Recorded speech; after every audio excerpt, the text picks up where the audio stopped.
Deixa eu ver teu fone.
Hare Krishna. Deixa eu me arrumar aqui. O Kirtan deu uma esquentadinha. Apesar de estar frio, mas o Kirtan aquece a alma. Pessoal, muito obrigado pela presença de vocês todos, tanto no Insta quanto no Facebook. Vamos dar continuidade às nossas leituras. Estamos já no finalzinho do capítulo 6.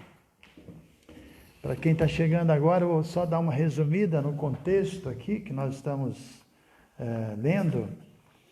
Nós estamos naquela parte interessantíssima que Arjuna, primeiro, depois de ouvir todo o processo que Krishna apresenta, que é conhecido como Ashtanga, ou sistema óctuplo de yoga, que é algo que requer uma série de exigências, né? Arjuna rejeita aquele processo e diz que todo o problema é a mente, porque a mente é instável, a mente é turbulenta, a mente é obstinada, ela é muito forte, né? E é muito difícil seguir esse processo.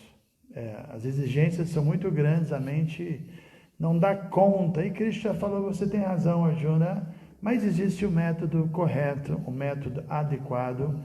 E Prabhupada fala que dos 3 processos de autorrealização, que é Jnana Yoga, o cultivo de conhecimento para atingir a liberação, né? Astanga Yoga, que é esse processo místico de tentar realizar a super-alma que reside no coração, e Bhakti Yoga, que é o serviço devocional. Desses 3 métodos, o mais adequado é Bhakti Yoga, é o mais fácil, é o mais agradável, você pode usar os sentidos, você pratica atividades muito prazerosas, oferecem definitivamente um prazer, um gosto superior, é uma vida muito proativa, né? E que, segundo o Prabhupada, e com certeza ele tem razão, é o método correto, especialmente para a era que nós estamos vivendo, para a era de Kali. E em seguida, depois, apesar de Krishna ter concordado com Arjuna, dizendo que realmente é muito difícil, mas ainda assim, pela prática constante, pela prática adequada, virá o desapego, ainda assim Arjuna, ainda baseado nos argumentos dele, de que a mente é muito problemática, ele disse o que acontece quando alguém tenta, mas não progride muito, né? Cai, né? Uma pessoa que pratica yoga e devido ao próprio fator que ele mencionou, a mente ser muito agitada, muito turbulenta, muito obstinada, a mente acaba arrastando a pessoa de volta às atividades materiais. É o que acontece com essa pessoa que se empenhou até certo ponto, mas fracassou devido à obstinação da mente, né? Aí então o Krishna começa a explicar para ele que não tem problema, essa pessoa, todo o sucesso, todo o resultado, ela não vai perder, ela vai manter aquilo, ela vai levar aquilo para a próxima vida, e ainda, se ela avançou um pouco, ela vai a um planeta superior celestial, vai se associar com pessoas de um nível muito avançado, pessoas piedosas, vai se qualificar ainda mais e volta para dar continuidade no processo, ou ele nem sequer vai a um planeta celestial, ele pode nascer imediatamente na Terra, já numa família avançada, numa família de yogis, uma família de devotos, uma família de espiritualistas, e desde o início ele vai ter facilidade em dar continuidade na sua vida espiritual, né? E Krishna então está explicando esse ponto, e agora nós vamos dar sequência. Hoje o verso que nós vamos ler é o verso 43. Na verdade, eu anunciei que iremos ler 2 versos, o 43 e o 44. Né? Então, vamos ao verso 43, tradução e significado dados por Sua Divina Graça, Srila Prabhupada. Tatratam buddhi samyoga labhate paurva dehikam yatate chatato bhuyaha Sansidho Kuru Nandana. Tatra, então, esse Buddhi Sam Yoga, reviver de consciência, Labhate, ganha, Paurva, Dehika, do corpo anterior, e Atate, ele se esforça, Chat também, Tata. Depois disso, Bhuyaha, novamente, Sansidho, para a perfeição Kuru Nandana, ó filho de Kuru. Deixa eu só abaixar um pouquinho aqui.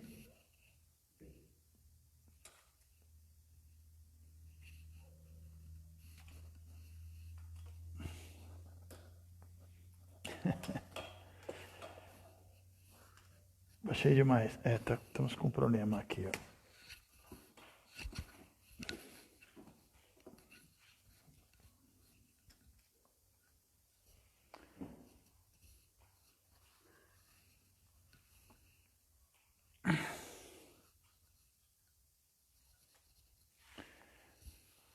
Ok, vamos dar sequência, lendo a tradução aqui. Repitam comigo a tradução dada por Srila Prabhupada. Abaixa mais um pouquinho só para mim aqui.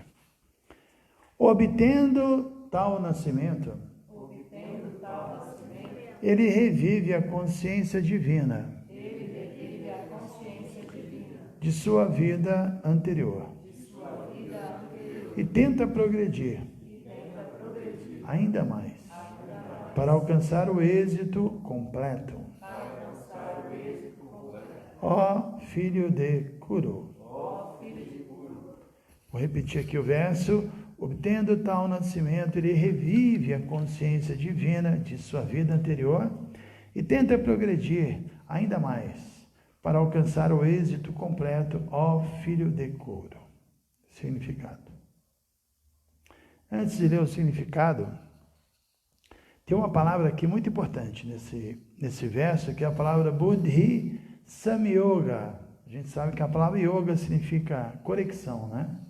E Samyoga é uma reconexão. Ou seja, esse yogi ele vai se reconectar com Buddhi, com a sua inteligência espiritual. Isso é um ponto bem importante. E eu me lembro de já ter mencionado aqui, mais de uma vez, inclusive, eu fiz um comentário feito, na verdade, por Srila Prabhupada, que ele explica que uma pessoa que tem facilidade de ler textos como a Bhagavad Gita, que tem facilidade de se atrair pelo Mahamantra e canta o santo nome de Krishna, essa pessoa já tem avanço de outras vidas, né? Então ela está se reconectando ao seu buddhi, sua inteligência espiritual, algo que ela já obteve em vidas passadas. E Prabhupada diz isso, na verdade, no Néctar da Devoção, mas a gente está vendo aqui que está corroborado aqui por Krishna, né? Exatamente isso que acontece. Então, quando uma pessoa se atrai pela consciência de Krishna, o que está acontecendo com ela? Ela está se reconectando com sua Buddhi Yoga, com a sua inteligência espiritual, com aquilo que ela já obteve da sua inteligência espiritual. Então, esse termo Buddhi Yoga é um termo recorrente na Bhagavad Gita, é um termo muito importante. E Krishna começa a falar desse termo no capítulo 2, na verdade. A primeira vez que Krishna toca nesse ponto é no verso 39 do capítulo 2. Vou até achar aqui esse verso, já achei. Que Krishna até então, não é? Ele tinha explicado para Arjuna vários pontos importantes, né? O primeiro deles é entender, Sankhya apresenta isso, a diferença de matéria e de espírito, e explica que o espírito é eterno e que nós somos espíritos, né? Somos uma alma de natureza espiritual e o corpo é material, o corpo é temporário, e que enquanto almas espirituais nós não precisamos permanecer no mundo material, porque enquanto uma alma eterna espiritual ficar dentro do mundo material temporário, ela não vai estar feliz, porque a gente vive tão pouco tempo, né? Imagine, se nós vivêssemos aqui, sei lá, milhares de anos, talvez valesse um pouco mais a pena, porque a gente consegue resolver as coisas, criar uma estrutura e um conforto, mas é muito rápido, tudo é muito rápido, ninguém consegue resolver os problemas e criar uma estrutura interessante, ficar numa posição confortável para a vida espiritual. Essa é a condição da Era de Kali, né? Especialmente. Então, primeiro ponto que a inteligência tem que entender e começa a despertar sua natureza espiritual é exatamente isso. A diferença entre corpo e alma e o fato de nós sermos uma alma corpo é só uma vestimenta. E Krishna vai explicando com muitos detalhes isso no capítulo 2, até que então, como eu disse, no verso 39, ele diz, Eshate Bihita Sankhye Buddhi Yoga, a primeira vez que ele fala Buddhi Yoga, ou seja, até agora, Arjuna, eu falei sobre Sankhya, entender a matéria e espírito, entender que você é espírito e que você não é matéria, porém, isso não resolve o seu problema, é importante, mas nós temos que, além disso, o que significa? Nós temos que ter a inteligência espiritual, Buddhi Yoga, para mesmo sendo almas, estando agora num corpo material, saber fazer um bom uso desse corpo material, saber interagir com essa matéria, de modo a não nos enredarmos. Isso é o início, assim, do segundo estágio da inteligência. Primeiro entender corpo e alma, depois entender Karma Yoga, que é Buddhi Yoga, como agir nesse mundo, né? Como atuar de forma a fazer um bom uso dessa condição e cumprir com o propósito de nós virmos esse mundo material, que é o autoaperfeiçoamento puramente. Inclusive, Krishna fala, deixa bem claro, que as pessoas que são avipatita, que são menos inteligentes, ele fala aqui na frente, acho que 2 ou 3 versos na frente do capítulo 2 ainda, exatamente. Yaimam puspitam vacham pravadanti avipatitaha, que as pessoas menos inteligentes, elas ficam presas ao que é chamado de karma kanda, ao caminho que busca simplesmente resultados materiais, bom nascimento, poder, inteligência material, condições favoráveis para o desfrute e não condições favoráveis para a libertação, né? Isso é uma grande ilusão, isso chama-se Karma Kanda, é o estágio que a inteligência ainda está contaminada. Oi? Alguém ligou, deu uma mexida aí, espero que não tenha caído, né? Uma ligação aí. Bom, como eu estava dizendo, Karma Kanda é isso, essa condição na qual a pessoa não tem inteligência e ela acha que o propósito da vida é realmente satisfazer os sentidos, satisfazer os desejos materiais, e ela se dedica a isso, a ter um bom nascimento, a ter poder, a ter riqueza, e Krishna critica isso, fala que as pessoas elas estão apegadas a pushpitam vacham, a palavras floridas, ilusórias, né? Ela tem que, além disso, e ela tem que sair de Karma Kanda. Agora, para sair de Karma Kanda, que é esse condicionamento de achar que a meta da vida é o gozo dos sentidos, e migrar para Jnana Kanda, que é o caminho do conhecimento espiritual, da iluminação, é preciso Buddhi Yoga. É preciso ir além da compreensão de que nós não somos o corpo, entender que a alma é uma partícula, é uma centelha de Deus, é parte integrante de Deus, e ela precisa urgentemente se reconectar com Deus, permanentemente, o que não vai acontecer nesse mundo, né? Nesse mundo a gente pode até ter momentos de reconexão, momentos de yoga, momentos de práticas espirituais, mas aqui é tudo temporário. Então a gente pode e deve desejar transcender essa condição material, e isso é possível quando nós atingimos esse Buddhi Yoga. Buddhi Yoga é o pulo do gato. Buddhi Yoga, a pessoa sai de Karma Kanda e entra, pelo menos, em Jnana Kanda, que é o caminho da liberação, para posteriormente atingir Bhakti Kanda, que é o caminho da devoção amorosa.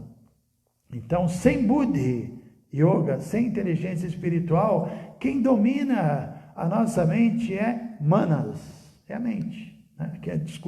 Quem domina a nossa vida é Manas, é a mente. E como a Arjuna acabou de falar aqui no capítulo 6, o problema é que a mente ela é instável, ela é turbulenta, ela é obstinada, é muito difícil controlar a mente. Então a mente, o que acontece com uma pessoa dominada pela mente? Ora ela gosta, ora ela odeia, ora ela quer, ora ela rejeita, né? Hoje ela está feliz, amanhã ela está infeliz, ela vive numa condição de uma gangorra, de altos e baixos, uma montanha russa de emoções, e essa dualidade não traz a ela a paz de espírito.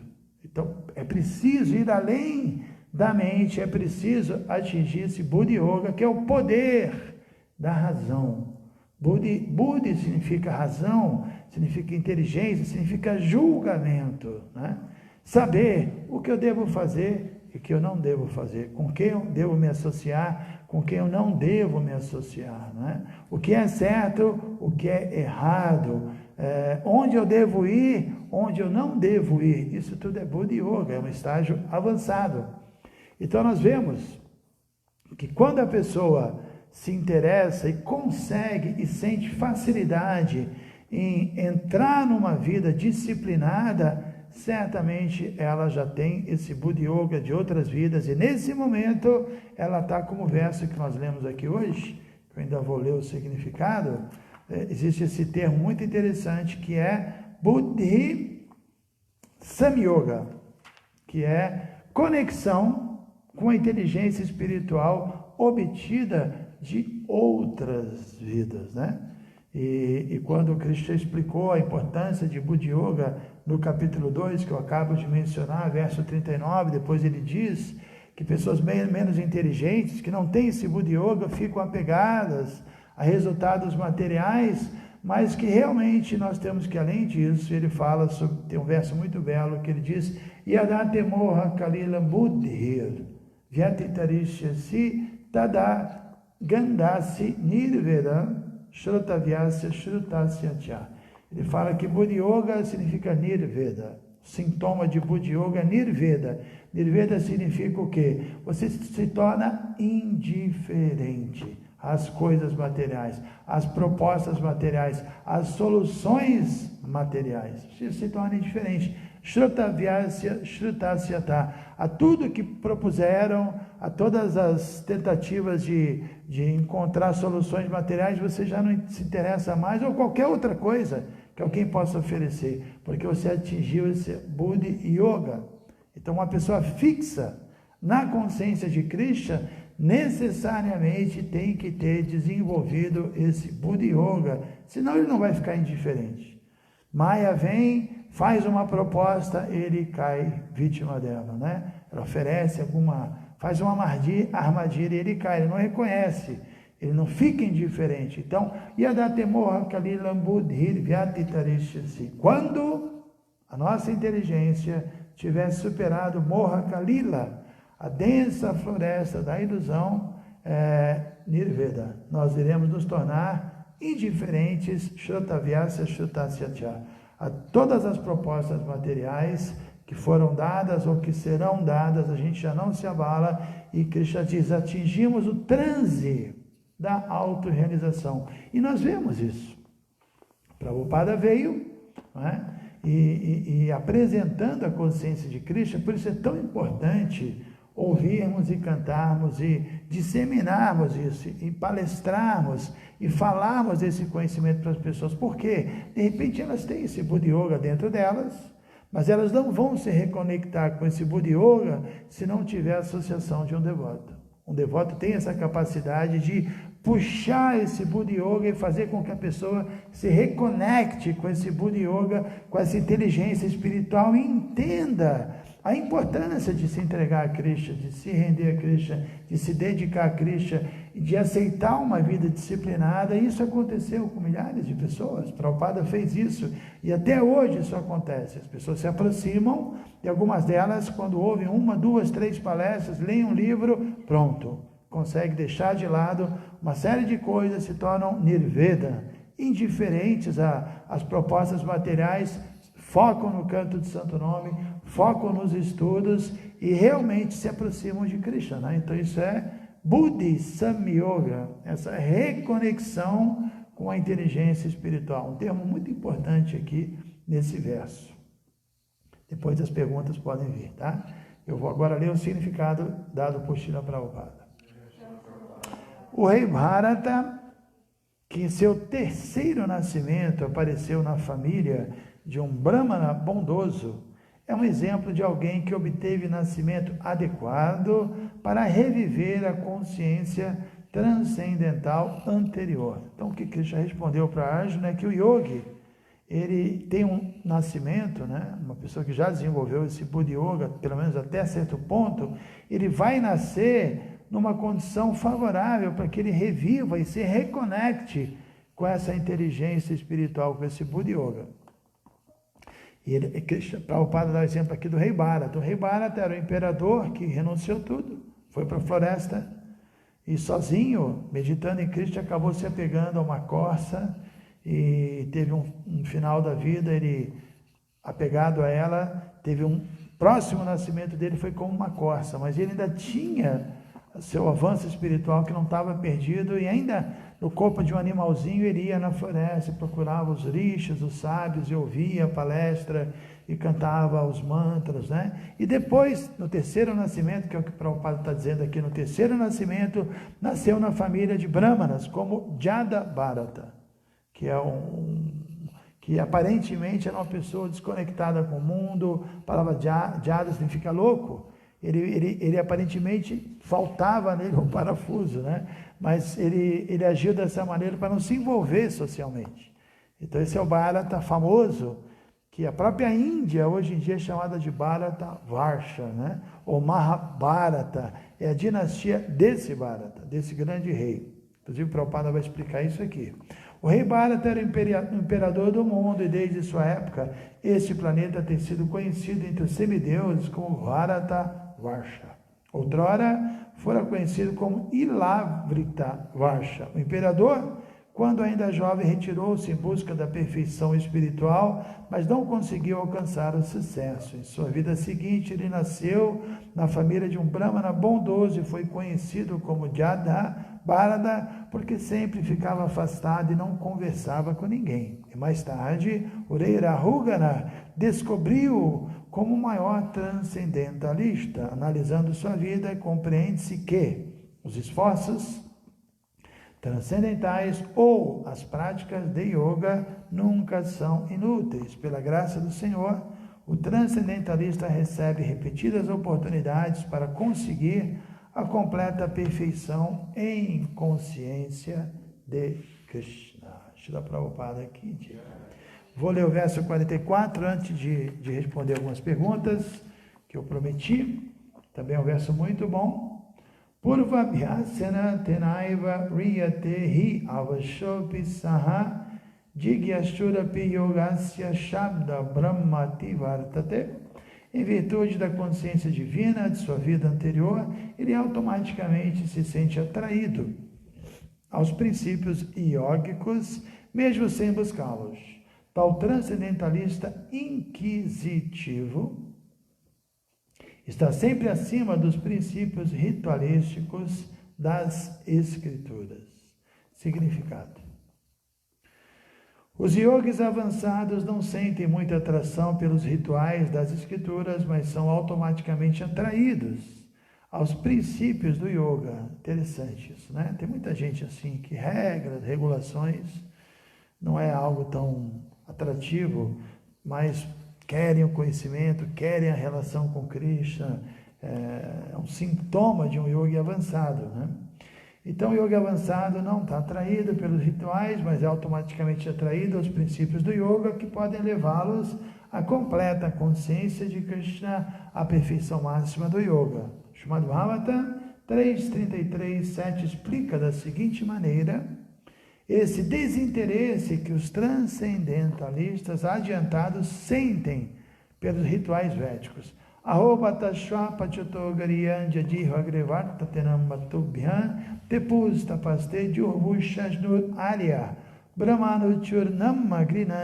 Esse verso é falado por Devahuti, a mãe de Kapila Deva. Ó meu Senhor, as pessoas que cantam os santos nomes de vossa onipotência são muitíssimo avançadas na vida espiritual, mesmo que tenham nascido em famílias de comedores de cães. Essas pessoas, sem dúvida, executaram todos os tipos de austeridades e sacrifícios, banharam-se em todos os lugares sagrados e concluíram todos os estudos das Escrituras.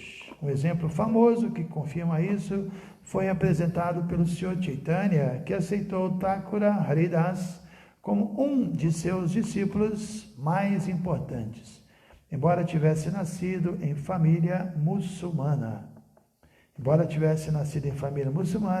Thakura Haridas foi elevado ao posto de Namacharya pelo Senhor Chaitanya. devido ao fato de que ele seguia rigidamente o seguinte princípio: cantar todos os dias 300.000 santos nomes do Senhor. Hare Krishna, Krishna Krishna, Hare Hare, Hare Rama, ajuda. Rama Rama, Hare Hare.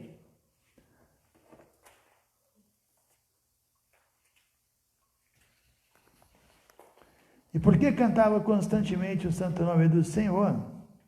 Compreende-se que, em sua vida anterior, ele deve ter submetido a todos os métodos ritualísticos dos Vedas, conhecidos como Shabda Brahma. A não ser que se esteja purificado, não é possível adotar os princípios da consciência de Krishna ou ocupar-se no canto do santo nome do Senhor. Hare Krishna. Muito bem, temos uns minutos. Vamos ver aqui se temos perguntas. Mais uma vez agradeço. Temos uma turma boa agora. Sábado à noite, a nossa balada da quarentena são essas lives. Tem aqui uma do César Augusto Ornelas Ramos. Primeiro eu queria o seguinte, meus amigos, todos vocês que estão aí assistindo, queria que vocês colocassem seus nomezinhos para eu saber, né? E quem está assistindo e não escreveu nada, bota, eu estou aqui, meu nome é tal, né? Ou escreve Hare Krishna, aqui é não sei quem, de tal cidade. Legal saber quem está assistindo, tá bem? Seria bastante bom se vocês fizessem isso. Então aqui tem, eu disse que tem uma pergunta do César Augusto. Como podemos nos associar com devotos genuínos em meio ao mundo mergulhado nos equívocos e nas ilusões? A ISKCON, meu amigo, Prabhupada disse isso, ele formou a ISKCON, ele criou a ISKCON para dar a oportunidade da gente praticar serviço devocional puro. Na ISKCON você vai encontrar devotos genuínos, né? Não vou dizer que todo mundo é muito avançado e a gente vai se beneficiar com a associação de qualquer membro da ISKCON, mas com certeza a ISKCON tem avançado, tem muitos devotos do mundo todo, muito sérios, que podem ser nossos amigos, nos encorajar, nos iluminar e nos inspirar, com certeza. Dentro da ISKCON, essa é a resposta. Regina Coeli, como vai, Bhaktin? Regina, tudo bem com você? Como é que está a sua quarentena? Jai Maharaj, minhas respeitosas reverências, estou lendo o livro de Krishna e uma das falas de Vasudeva com seu cunhado Kansa, que queria matar sua esposa, ao falar do corpo material e do abandono do corpo atual e do próximo, diz que a entidade viva muda de corpo logo que as autoridades superiores, Daiva Netrena é o termo técnico, decidem sobre seu próximo corpo de acordo com sua ação e reação presentes. Isso significaria que ao abandonar o corpo, a entidade viva em seu corpo sutil passaria por algum estágio antes de obter um novo corpo nesse plano? Não necessariamente, Regina. Existem casos que a pessoa abandona o corpo e já está em condições de nascer novamente. Não sei se é comum ou incomum, mas Prabhupada fala disso. E muitos outros casos a pessoa tem que submeter a um treinamento para seu corpo sutil se adaptar ao próximo corpo, né? Então tem várias situações, tá bem? Uma delas é nascer imediatamente, outra, isso que você mencionou, um processo de adaptação.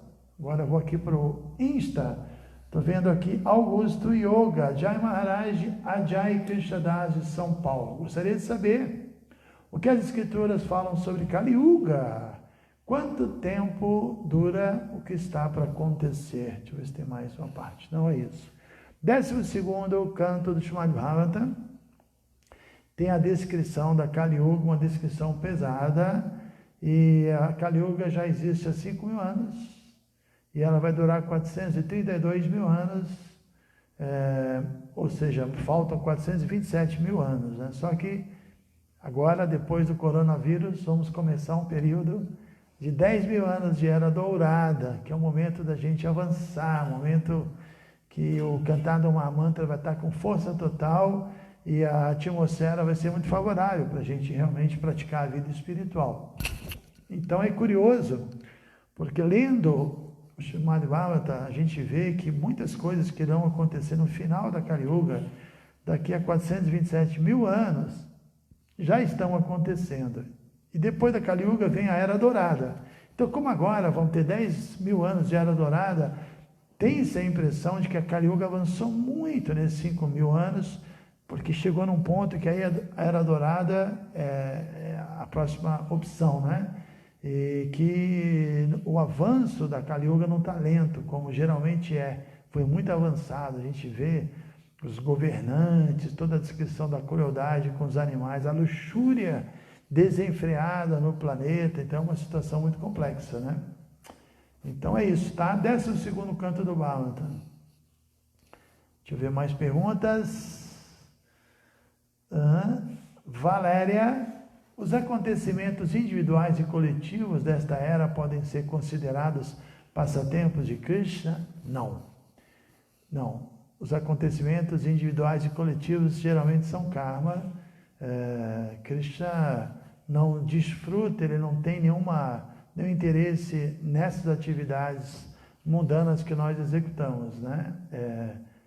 Não podemos considerar lila. Lila são coisas que acontecem dentro da jurisdição da energia espiritual, com o propósito sempre de trazer o Dharma para o mundo e iluminar as pessoas, ou no mínimo atraí-las à consciência de Krishna.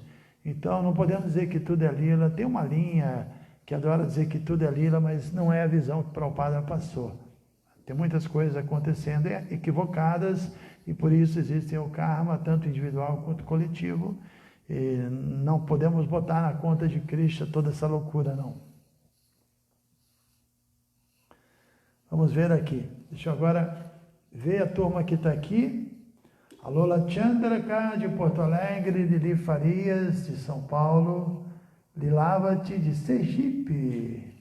Olha só, José Almeida Leite, esqueci o nome dele, aquele artista, pintor bacana, gente boa, esqueci o nome dele agora. Cláudia Rocha, estamos aqui, Jai Gurudeva, gratidão. BH, é a Cláudia, mandou mensagem hoje. Panela vegetariana entrou, vou acenar, adoro ver a mãozinha balançando.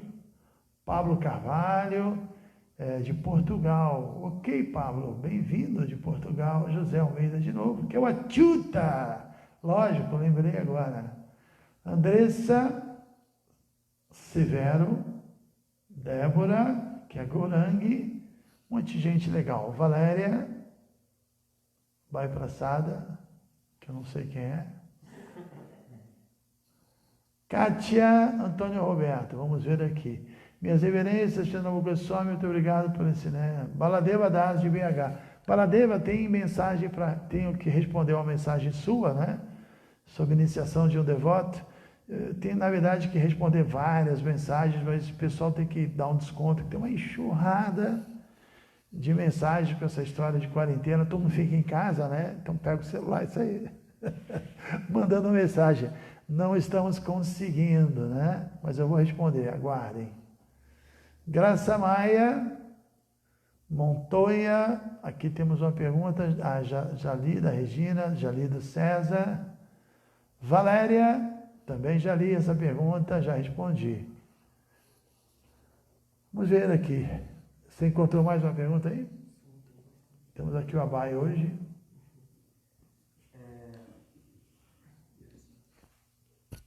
Pergunta do Lila Chaitanya. Lilanat, né? Lilanat Chaitanya? Fala o nome inteiro, então.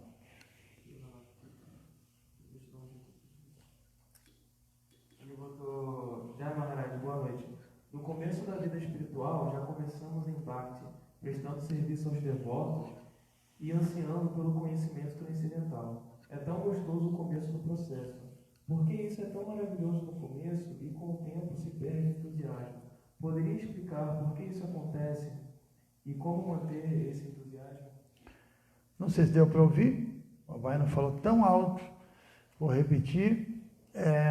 Lilanata Chaitanya é meu amigo lá de Pirajuí, que já viveu um tempinho com a gente lá em Vraja, né? ele perguntou o seguinte, que no começo do Bhakti Yoga tem uma experiência muito agradável, prazerosa, entusiasta, e com o tempo parece que se perde isso, né? E como manter isso? Então, ainda baseado em tudo que a gente está falando, de que a gente traz avanços de outras vidas, né? Então, a experiência que a gente tem, que a gente vê acontecer, é que uma pessoa já tem um certo avanço. Inclusive o Prabhupada cita na Gita que se você avançou 20%, na próxima vida você vai começar a partir do 21%, né? Então aí a pessoa chega e ela retoma, reconecta com a sua espiritualidade de vida passada, e para ela chegar nos 20% que ela já avançou, é tudo muito fácil, tudo flui, ela fica entusiasmada porque tudo acontece, muita alegria, está dando tudo muito certo, né? Porque ela já tem essa conquista.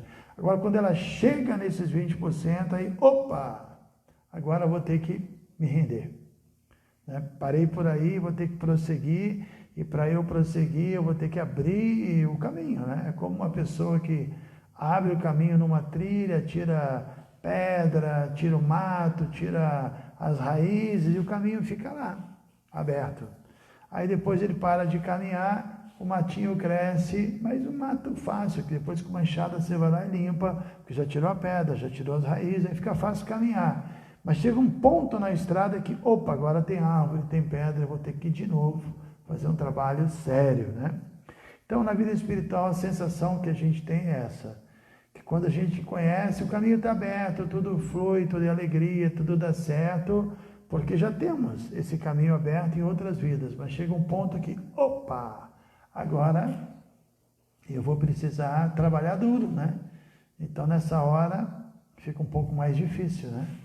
Mas devemos aproveitar esse embalo, essa força para continuar, não tem outro jeito, temos que dar continuidade. Por isso, Rupa Goswami disse que temos que manter a determinação, devemos ter confiança no processo e sermos pacientes. Se o processo que nós seguimos permitiu que a gente avançasse esses tais 20%, né? Também não foi fácil chegar aos 20%, mas chegamos, então vamos continuar. E a gente nem percebe, às vezes, se você continua firme, não esmorece, não cai na letargia e continua estudando e sendo sério, você sente que está dando certo, porque é o que Krishna fala, você está dentro do barco do conhecimento, e esse barco, ele progride. Quem está dentro do movimento, quem está cantando, quem está seguindo os princípios, associado, sempre lendo,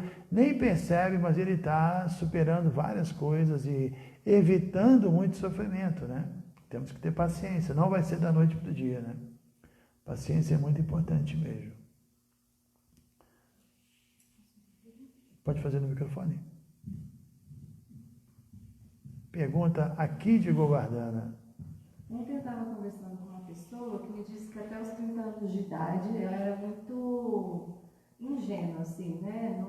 Não sabia dizer não, sempre fazia o que as pessoas pediam, sempre queria servir. E aí, com o passar do tempo, ela precisou endurecer, né, nas atitudes dela, precisou aprender a dizer não, precisou se tornar uma pessoa mais rigorosa nas relações. Isso é Buddha Yoga? Ou é, assim, a manifestação da real essência da pessoa? Tipo, ela não era tão bondosa assim. Olha, tem que analisar. Eu tenho visto algumas postagens, né, que eu acho bem sentimental, as pessoas dizendo que precisam aprender a falar não para os outros, né? O devoto, ele aprende a falar não primeiro para ele mesmo, falar não para a sua própria mente primeiro, falar não para os seus anartas, né? Então, talvez isso seja uma forma de canalizar errado esse posicionamento. Essa coisa de dizer que eu sou uma mulher forte, eu sou um cara forte, eu sei falar não agora, isso é besteira, isso não vai levar a muita coisa não. Nós temos que falar não aos nossos desejos materiais primeiro, falar não à tendência a não seguir a nossa disciplina espiritual. Isso é maturidade, isso é realmente, né? Porque muitas vezes a pessoa segue essa natureza, e essa natureza é ser cabeça dura, é ter falso ego, e uma natureza que não foi purificada suficientemente, e aí ela começa a se render a essa natureza e não significa absolutamente nada do ponto de vista espiritual, pelo contrário, ela está assumindo assim uns anatas que ela nem assumiu, nem tinha assumido até agora. Pode ser isso. Pode ser que pode ser, não estou dizendo que é, teria que analisar, conversar com a pessoa, ouvi-la bastante para poder fazer um prognóstico, né? Mas pode ser. Eu já vi algumas postagens aí, que está na moda dizer isso. Você já viu isso? Você tem que aprender a falar não e tal. Não assim também, né?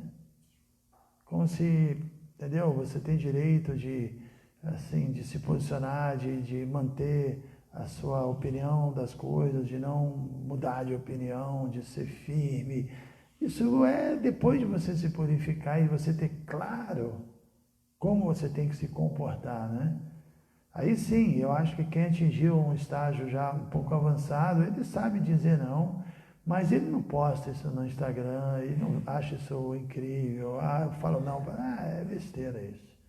Ele não fica como se fosse algo importante. Ele aprende a falar não, mas ele fala não com carinho, com um jeito legal, sem o falso ego, entendendo a situação das pessoas. E o vídeo foi pausado, já deu 1 hora, acho que sim, né? Ali do Instagram. Então, eu acho que não estou dizendo o que é.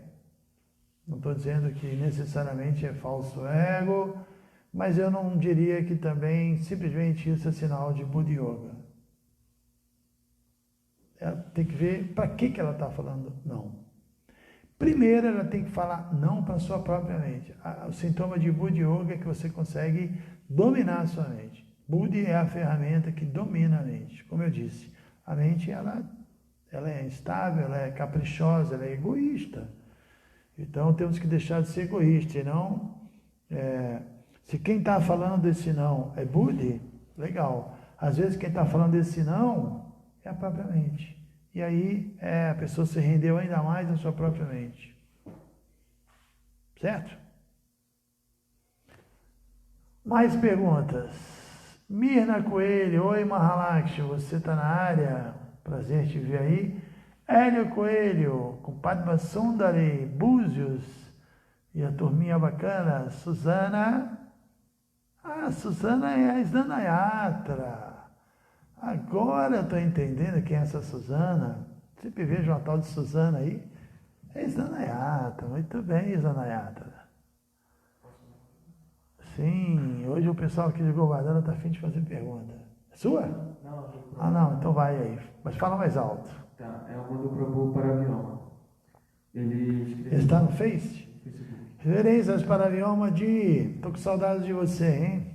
Ele escreveu: se os planetas celestiais são mais elevados com pessoas piedosas, acho que botou uma palavra, né? Se os planetas celestiais são mais elevados, por que pessoas piedosas não vão de lá direto para o mundo espiritual? Por que elas têm que voltar aqui para a Terra para depois se liberar? Pois é, até onde eu entendi, Paravioma, os planetas celestiais você tem um karma de desfrutar de uma qualidade de vida incrível, de papos espirituais incríveis, ou de gozo dos sentidos incrível. O Prabhupada disse que tem planetas celestiais, porque um dia desse eu falei sobre isso. Existem 3 tipos de sukriti, de atividades piedosas, que dão 3 resultados diferentes. Existe o que é chamado de karmamukhi, que é uma atividade piedosa que vai fazer com que você desfrute. O resultado dessa atividade piedosa é o desfrute sensorial. E às vezes essa atividade piedosa é tão grande e você obtém a possibilidade de um desfrute tão grande que não existe nesse planeta. Então você nasce no planeta celestial com condições de desfrute muito assim privilegiados. Prabhupada fala de Nanda Kanana, não é? Que são os jardins celestiais, com beldades celestiais, com assim mulheres belíssimas e lagos e lugares assim concebíveis de desfrute mesmo. E a gente vê no Bhagavatam que muitos semideuses desfrutavam tanto que realmente aprontavam muito também. E caíam e se degradavam, né? e às vezes eram até amaldiçoadas e depois nasciam na Terra, nem em forma humana, nasciam como um jacaré, crocodilo, um elefante, até como, assim, répteis até. Mas depois progrediam, né? Então existem planetas celestiais que não são só seres piedosos, conscientes de Krishna, mas assim, seres divinos, impersonalistas, que especulam, que ficam mais ligados à filosofia e dá essa sensação que Prabhupada falou várias vezes, né? De condicionamento, no modo da bondade. O modo da bondade condiciona. Então lá tudo funciona. Temos problema lá. Os planetas celestiais, o prazer é muito grande, você se condiciona, esquece da vida espiritual, esquece que tem que renunciar. Não vê motivo para renunciar. Está tudo tão bom, o desfrute é tanto, né? Mas uma hora o karma acaba e você volta aqui.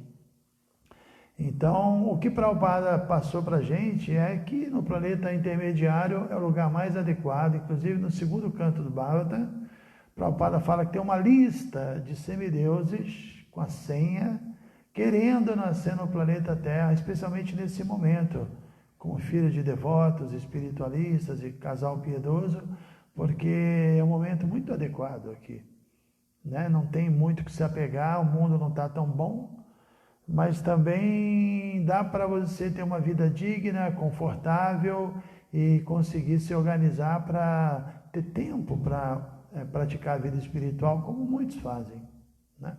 É um momento muito favorável. É curioso, né?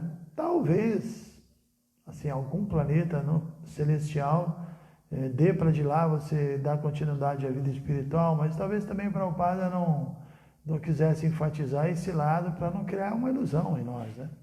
Então, para deixar claro que a meta não é essa, melhorar o karma. E isso é o que versos 42 e 43 do capítulo 2 da Bhagavad Gita dizem, né? Que é uma ilusão essa promoção ao planeta celestial. Como o Prabhupada dizia, você está numa cela de primeira classe, você está preso, está condicionado, e isso é o resultado de karma mukhi, atividade piedosa ainda material. Agora, quando a pessoa avança mesmo, ela vai para o planeta celestial, dá uma desfrutadinha, resolve alguma coisa, se purifica um pouco, e já nasce aqui, dá continuidade, e ela deve ter uma proteção especial, né? Porque se a gente olhar para o céu, né? São tantos planetas, então devem ter planetas celestiais de diferentes qualidades. E alguns são dos yogis, e outros são só dos karmis caridosos e piedosos, que nem têm tanta vida espiritual. A gente vê hoje em dia muitas pessoas assim, inclusive, que são até ateístas, mas são bondosos, caridosos, e fazem várias atividades, se preocupam com o bem-estar, com o meio ambiente, com os animais e tal. Tem vários tipos de pessoas, né? Ok, aqui tem a Carla, tem o Divyananda. Como vai, Divyananda?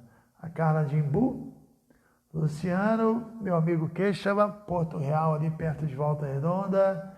Sérgio Schroeder, Fundão, Espírito Santo. Daniele Gonçalves, Madhumangala. Oi, Madhumangala. O pai da Arada Vallabha, tudo bem, minha discípula Arada Vallabha, querida? Malu, como vai, Malu de Niterói? Tudo bem? Está sempre aí? Atmarama de Campos, Lio Pinheiro, La Paz, Bolívia, Divyang, Pindamonhangaba, César, já respondi a pergunta. Devahuti de São Paulo, tudo bem, Devahuti? Anânia Oliveira, vamos ver se tem a pergunta, não. Só gratidão, Veridiana. Tudo bem? Varajagope de Curitiba. Por aí vai. Alguma pergunta mais aí? Sim. Qual é? Fala alto. Da Franciebra, da Facebook. Franciebra. Facebook. Ela escreveu: uma pessoa muito bondosa, provida de virtudes nessa vida material, mas que ainda não é vegetariana, estaria gerando karmas negativos, por ainda não ter consciência de Krishna e seguir comendo os bichinhos? Tem interrogação aqui. começo eu não entendi, porque fala que é uma pessoa muito piedosa, né? É uma pessoa bondosa, mas Bondosa, come carne. mas que come bichinho. É bondosa, mas nem tanta, né? Porque come bichinho, né? Eu acho que tem muita gente realmente bondosa que come bichinho e que, assim, é uma questão muitas vezes cultural. Eu já vi muita gente que não é bondosa e que não come bichinho, e que é vegetariana, né? Então, eu acho que é difícil a gente julgar. Krishna que sabe, são muitas vidas, tem muita coisa para analisar aí na vida de uma pessoa.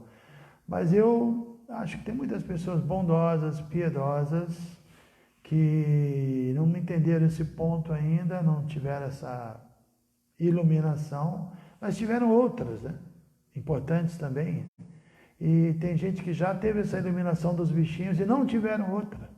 Tem muito isso também, que são ateístas e até pessoas complicadas, né? Então é difícil saber. O ideal é ser bonzinho e não comer o bichinho. A pergunta é se gera karma negativo. Pois é o que eu disse, eu não sei, né? Com certeza comer o bichinho gera karma negativo. Não comer bichinho, mas não oferecer o alimento a Krishna também gera karma negativo, segundo o Bhagavad Gita. Uma pessoa que não oferece o alimento só come pecado. E tem pessoas que são assim, né? Não come bichinho, mas come pecado, come mal, come qualquer loucura e faz qualquer outra loucura também. E bebem, fazem loucura, só não come carne. Também gera karma por outros motivos, né?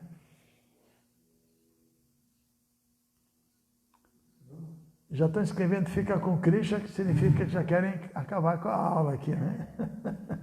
Quando começa o fica com Krishna, já deu, né? Oi, Lilavan! Tudo bem, Luciene? Fran? Uma pessoa muito... não entendi. William, Vilma... Essa Vilma eu não sei quem é, mas está todo dia aí. Legal, Vilma. Atmarama também está todo dia aí. Todo dia. Lalita Priya, tudo bem, Lalita? Mais alguma pergunta? Sim. Bhakti Samanta, lá de São Paulo. Samanta de Sampa, ela está no Face, né? Isso. Ela escreveu: Maharaja, por favor, receba-nos reverentes. O senhor poderia falar um pouco sobre dar honra ao próximo? Dar honra? Sim. Prabhupada disse que um devoto e uma devota são perfeitos cavalheiros e damas, né? Então o devoto está sempre procurando as qualidades de alguém, sempre apreciando as pessoas. A gente tem que apreciar as pessoas, mesmo as que não são devotos. Tem pessoas com muitas qualidades, né? E é legal a gente desenvolver, moldar a nossa mente para ver as qualidades das pessoas. Isso também não é da noite para o dia. Geralmente no começo a gente fica um pouquinho radical, um pouquinho fanático e dá um valor assim excessivo para o fato de sermos vegetarianos e para o fato de seguirmos algumas coisas e ficamos muito assim críticos com alguém que não segue, mas depois com o tempo a gente vê que apesar disso as pessoas têm qualidades, são muito boas, né? Tem muita gente aí dedicada a coisas interessantes, e professores, e médicos, e pessoas piedosas, incríveis, né? Que estão no caminho. Krishna diz isso, que todos seguem meu caminho sobre todos os aspectos, né? Então, às vezes, a pessoa não está muito encaixada, né, na proposta nossa, mas é sincera e vale a pena apreciar e respeitar. Eu sempre me lembro quando no Chaitanya Charitamrita tem uma passagem que Sanatana Goswami deixou de trabalhar, quando ele conheceu a consciência de Krishna, ele era ministro, simplesmente um ministro, né? E ele disse que estava doente, e não era verdade, ele mentiu, né? Era um grande devoto. E ele ficou em casa estudando Bhagavata com os devotos, e não ia trabalhar. E aí o governador foi lá, e foi na casa dele para conversar com ele. Quando o governador entrou, tanto Sanatana Goswami quanto os devotos ofereceram reverências ao governador. E o governador era um comedor de carne, era um muçulmano. E Prabhupada fala que uma pessoa que está numa posição elevada deve ser respeitada. Que Krishna colocou ele lá. Ninguém chega na posição de um governante. Eu sei que muita gente aí não vai gostar. O que eu posso fazer? Estou dizendo que Prabhupada disse, né? Então essa coisa de não torcer, ou ao contrário, torcer para que o governante caia, para que as coisas deem errada, não é a postura de um devoto, né? O devoto, ele aprecia, ele honra, ele respeita e ele não fica julgando, né? Deixa para Krishna fazer isso. Obviamente, tem pessoas que não são honráveis, que não merecem. Isso também faz parte, assim, da postura de um devoto. Reconhecer quem é quem. Então, uma pessoa, às vezes, está lá, ela é inocente, simples, está fazendo coisa errada, mas é boa, a gente honra. E uma pessoa, dá para perceber que ela é invejosa, ela é crítica, ela é mal intencionada, aí a gente não honra, mas também não desonra. A gente deixa ela de lado. Desonrar, nunca. Ok? Acabou? Faz mais uma pergunta aí. Tá. Do Facebook, a pergunta é de Raquel Zubialri. Lalita Gopi, acenando para ela. Raquel Zubialri. É Araça Priya Gopi, lá de Brasília. Ela pergunta: como ajudar uma pessoa a deixar de implicar com outra? Difícil. Depende, né? Se você sente que você tem, que a sua fala tem influência sobre a pessoa, temos que tentar.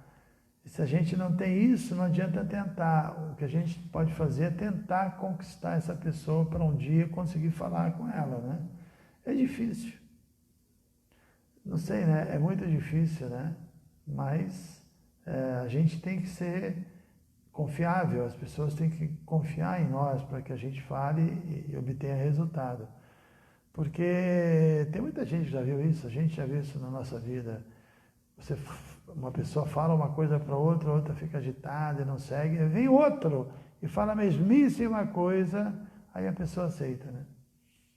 Porque já tem um pré-julgamento, uma pré-indisposição com certas pessoas e não tem com outras, né? Eu já passei por isso várias vezes, às vezes coisa de casal, né? Briga de casal, né? Aí você vai lá e fala uma coisa, a pessoa aceita, depois o esposo ou a esposa fala, pô, eu falei a mesma coisa, ele não aceitou, né? Então, a mesma coisa, às vezes, falada por pessoas diferentes, surte efeitos diferentes, né?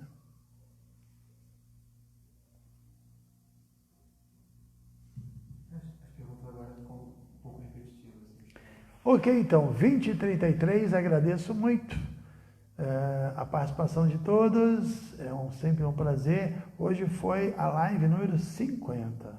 Não é mole não, hein, pessoal? Estamos trabalhando duro, né? Então, amanhã tem mais 7h15 e vê se não acordam tarde só porque é domingo não, tá?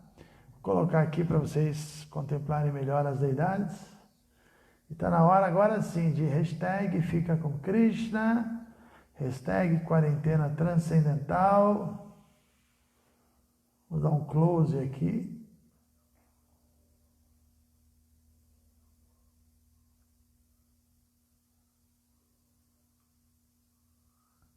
Para vocês orarem aqui para o Sr. Nityananda e para o Sr. Chaitanya.